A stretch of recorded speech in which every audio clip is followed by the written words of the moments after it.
Bonjour à tous, pendant un an je vais vous présenter un film par jour, soit 366 films dans l'année. Aujourd'hui on est au 154e film, La vie est belle.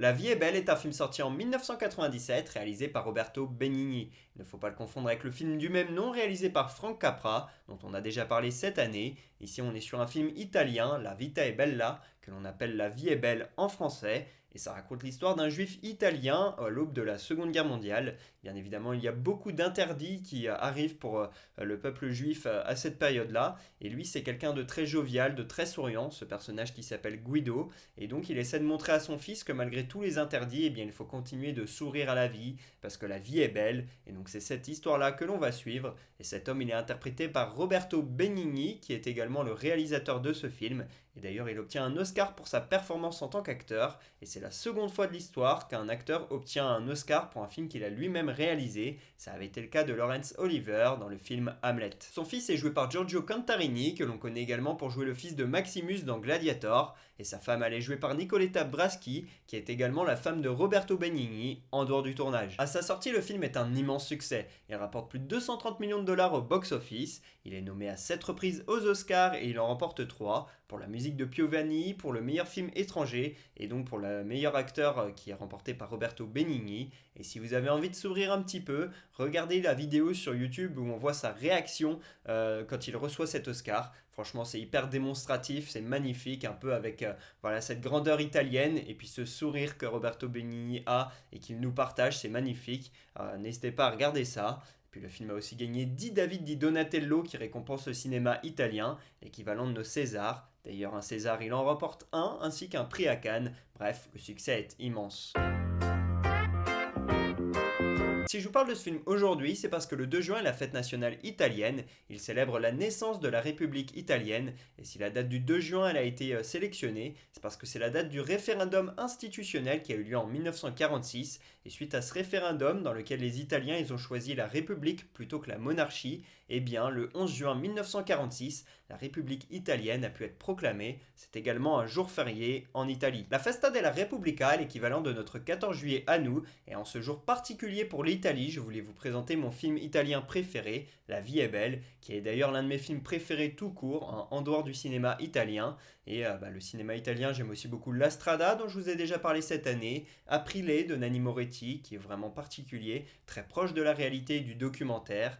Et puis, il faut vraiment que je découvre le reste du cinéma italien. J'ai pas non plus une très grande culture. J'ai vu des films comme Amarcord par exemple, mais il faut que j'aille plus loin, avec des réalisateurs comme De Sica, Visconti, Bertolucci, Antonioni, Scola également, Fellini, bref, il y en a plein. Et il faut vraiment que j'aille un peu plus loin. Je vous conseille de vous intéresser à cinéma, qui est particulier et que j'aime beaucoup. J'ai une histoire un petit peu particulière avec ce film. Pour vous remettre dans le contexte, à titre personnel, j'ai beaucoup de facilité avec les langues à l'école, avec les langues étrangères, et j'adore ça, découvrir de nouvelles cultures, etc. C'est pour ça que j'ai pris allemand dès la sixième et que j'ai fait allemand bilingue. Donc je faisais anglais-allemand de la sixième à la troisième. Et arrivé au lycée, j'ai continué anglais-allemand, mais en plus en seconde, j'ai choisi une troisième langue, l'italien.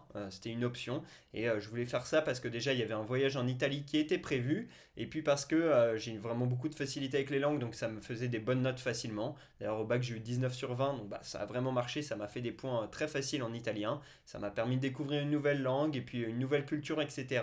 De comprendre pas mal de choses vu qu'on a fait des sujets sur Mussolini, sur la mafia, sur la Vespa, etc.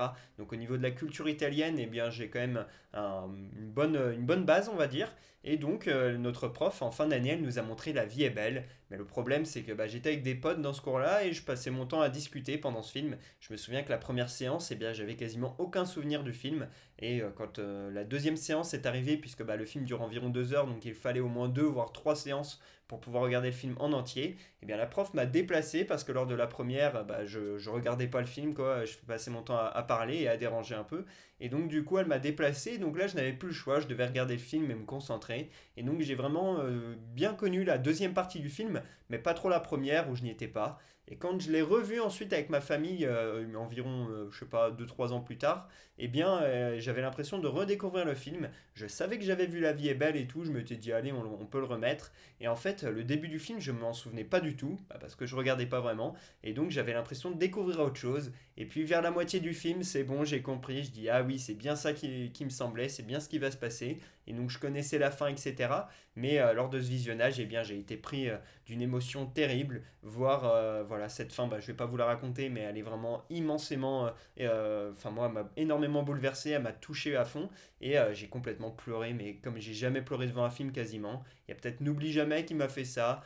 Des films comme Fences, Marriage Story m'ont également beaucoup touché. Mais celui-ci, vraiment, il m'a fait pleurer, c'est simple. 10 à 15 minutes après le film, eh bien, je pleurais encore vraiment à chaudes larmes. J'étais vraiment au bout du rouleau. Je pleurais comme si il y avait un drame qui s'était passé dans ma famille ou je ne sais quoi. Bref, je pleurais à chaudes larmes.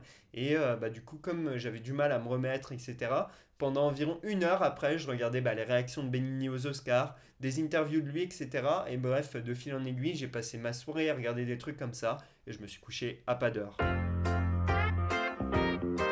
Je mets un 20 sur 20 à ce film. Comme j'ai dit juste avant, bah, l'émotion elle a été tellement immense que je peux pas mettre autre chose que 20 sur 20. À partir du moment où un film me fait autant pleurer vraiment pendant 10 15 minutes, qu'il m'émeut à ce point, je peux pas mettre autre chose. Pour moi, Roberto Benigni, c'est simple, il n'a pas une filmographie de fou, il n'a pas fait des films incroyables à part ça, il a fait Pinocchio, etc., mais qui sont beaucoup moins bien. Mais là, il a pondu une masterclass, c'est La vie est belle, c'est fantastique, c'est le rôle qu'il lui fallait, il est hyper souriant, hyper jovial, il attire énormément de sympathie, on l'aime, on a envie de le prendre dans les bras, de lui faire un câlin. Puis il y a cette histoire de Seconde Guerre mondiale qui est terrible malheureusement pour les Juifs en Italie avec le fascisme de Mussolini, bien évidemment allié d'Hitler et des nazis.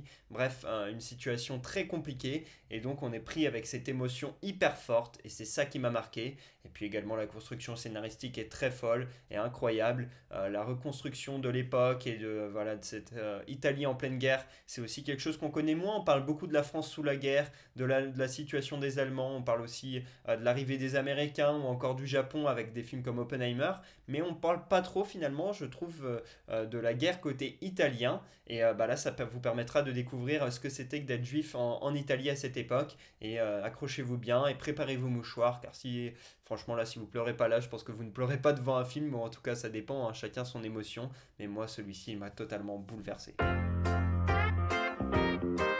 Première anecdote, pour le titre du film, Roberto Benigni s'est inspiré d'une célèbre citation de Trotsky, qui était alors en exil à Mexico et qui fuyait une milice de Staline, et il a déclaré: malgré tout, la vie est belle. Quelques jours plus tard, les soviétiques l'ont assassiné. Deuxième anecdote, avec ce film, c'est la seconde fois de l'histoire des Oscars qu'un film entièrement en italien a obtenu un Oscar du meilleur acteur. La première fois, c'était dans La Cioccara, un film avec Belmondo, et c'était Sophia Loren qui avait obtenu la récompense. C'est un film de Vittorio De Sica que je vous conseille et que j'ai très envie de voir. Troisième anecdote, dans ces mêmes Oscars, Roberto Benigni a été nommé au meilleur acteur, à la meilleure réalisation et au meilleur scénario, un exploit assez fou que seuls 3 hommes ont réussi à faire: Woody Allen dans Annie Hall, Orson Welles dans Citizen Kane, et Warren Beatty lui l'a fait 2 fois pour Le ciel peut attendre et Red. Voilà pour le 154e épisode d'Un jour un film. J'espère que je vous aurai donné envie de regarder La vie est belle. Pour ma part, je vous dis à demain pour parler du 155e film de l'année. Et pour que vous sachiez de quel film on va parler, un petit indice: L'homme tranquille. Dites-moi en commentaire quel film on va parler. À demain.